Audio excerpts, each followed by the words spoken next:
हमने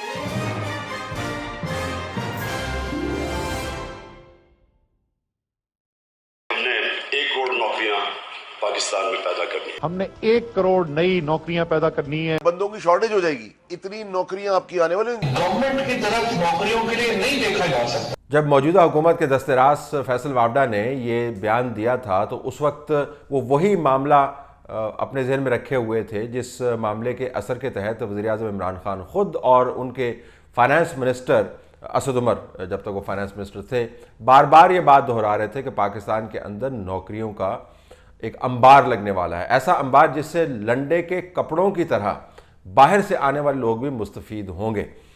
1 करोड़ नौकरियों का वादा किया। तो फैसल वावडा साहब का ख्याल था कि 1 करोड़ नौकरियां बस आने की हैं, तो उन्होंने बयान दोहरा दिया जो अब इस हुकूमत के गले में पड़ा हुआ है। नौकरियां हुकूमत क्या दे पाएगी? फवाद चौधरी साहब ने एक धमाकेदार बयान दिया जिसके बाद उन्होंने अपनी वजाहत भी की कि मैं तो सरकारी नौकरियों की बात कर रहा था, सरकार का एक काम नहीं है नौकरियां देना, हम तो 400 डिपार्टमेंट बाकायदा बंद कर रहे हैं। तो सरकार की नौकरियों पर ना रहना, जागते रहना, सरकार की नौकरियां पर ना रहना, असल में आपको ये बात बता रहे हैं। तो एक तरफ फरमा रहे हैं कि सरकार नौकरियां नहीं देगी क्योंकि सरकार का काम नहीं है, और ये कह रहे हैं कि सरकार की नौकरियां करने वाले लोग जो हैं वो सुस्त होते हैं। यानी जितने क्लर्क काम कर रहे हैं, जितने ब्यूरोक्रेट्स काम कर रहे हैं, जितने फौजी काम कर रहे हैं, जितने पुलिस वाले काम कर रहे हैं, जितने टीचर काम कर रहे हैं, वो सारे के सारे सहल पसंद और निकम्मे हैं। और ये कह कौन रहा है? ये वो कह रहा है जो खुद सरकार का नौकर है, जो खुद सरकार के हाथों से पैसा लेता है। सरकार के पास अपना पैसा तो नहीं होता, आपका और मेरा पैसा होता है। जो सहल पसंद होता है, वैसे वो जिस्म जुस्से से नज़र आ जाता है कि सहल पसंद कौन है। तो उन्होंने तो कह दिया क्योंकि सरकारी नौकरियां करने वाले सहल पसंद होते हैं और तमाम सरकारी नौकरों को उन्होंने रगड़ के रख दिया, लिहाजा सरकार से नौकरियों की तो तवक्को आप ना करें। तो तवक्को आप फिर किससे करें? तवक्को आप प्राइवेट सेक्टर के साथ करें। तो प्राइवेट सेक्टर तो उस मुल्क के अंदर नौकरियां देगा ना जिस मुल्क के अंदर इकनॉमिक तरक्की हो रही होगी, जिसके अंदर बिजनेस बढ़ रहा होगा, नई फैक्ट्रीज लग रही होंगी, नई इन्वेस्टमेंट आ रही होगी, नए बिजनेसेस एक्सपैंड कर रहे होंगे, कमर्शियल एक्टिविटी हो रही होगी, बाइंग एंड सेलिंग हो रही होगी, मार्केट्स जिसके अंदर ग्राहक मौजूद होगा, फैक्ट्रीज जिसके अंदर चीज़ें बन रही होगी, तो वहाँ पर नौकरियाँ मिलेंगी ना। कि ऐसे मुल्क के अंदर नौकरियाँ मिलेंगी कि जिसका 5.8 GDP ग्रोथ जो है वो कम होकर 2.4 पर आ गया और अगले 2 साल के अंदर मजीद कम होगा। साउथ एशिया के अंदर बदतरीन ग्रोथ रेट है, जो मैंने कल आपको दिखाया वो वर्ल्ड बैंक की रिपोर्ट थी। आज आपने IMF की रिपोर्ट भी पढ़ ली। IMF जिससे आपने कर्जा लिया हुआ वो भी आपको यही बता रहा है कि आने वाले हालात बड़े ख़राब हैं, और वो भी आपको ये कह रहे हैं जिस तरह ये हुकूमत कह रही है ना जी साढ़े इतना रहना, साड़ी नौकरियाँ इतना रहना, अपना इंतजाम खुद कर लेना। तो IMF भी बता रहा है जी कि आपकी स्टेबिलिटी डिपेंड करती है ग्लोबल फाइनेंशियल मार्केट्स की स्टेबिलिटी पर और ऑयल सप्लाईज के ऊपर और बैनुल अक़वामी सिक्योरिटी के हालात के ऊपर, जिसके ऊपर आपका कोई कंट्रोल नहीं है।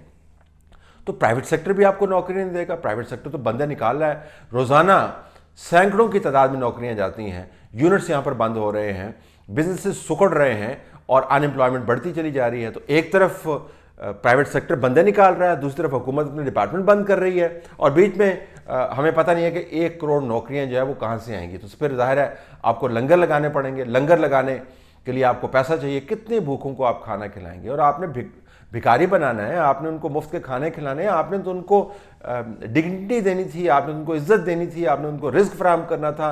तो 1 करोड़ नौकरियां बुनियादी तौर पर गटर के नाले की नज़र हो गई हैं, क्योंकि 1 करोड़ नौकरियों का तसव्वुर एक खामखा का तसव्वुर था, इसकी कोई हकीकी बुनियाद नहीं थी। तो आप ये कहें कि पाकिस्तान के अंदर अगर नौकरियाँ नहीं है तो एक जमहूरी तरीका है, सभी के लिए नौकरियाँ नहीं है। ऐसा नहीं है कि सभी के लिए नौकरियाँ नहीं हैं। नौकरियाँ मसलन शेख रशीद साहब के पास बहुत है। आपने वो खबर पढ़ी?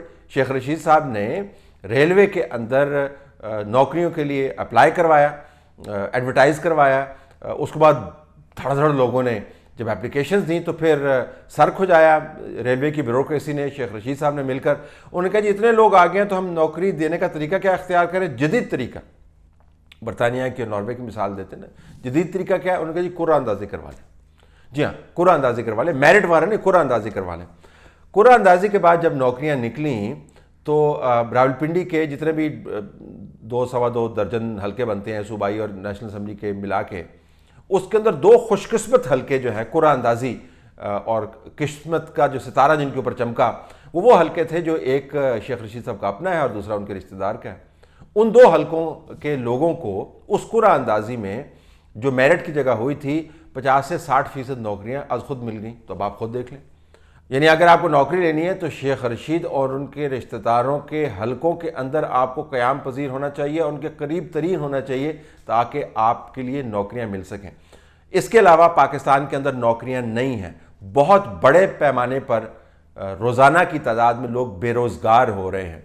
जब इतने बड़े पैमाने पर लोग बेरोज़गार होंगे और पाकिस्तान एक जवान मुल्क है, अगले 3 साल में नौकरियां नहीं आएंगी, तो कभी किसी ने सोचा कि ये तमाम जवान खून जो है, ये तमाम ख्वाहिशों का खून होते देखकर ये किस तरफ जाएगा, या मुल्क को किस तरफ लेके जा रहे हैं? कभी हमने ये सोचा कि पाकिस्तान के मुस्तकबिल के साथ में क्या खिलवाड़ किया? इस नस्ल को तो मौजूदा हालात में तो आपने तबाह किया ही है।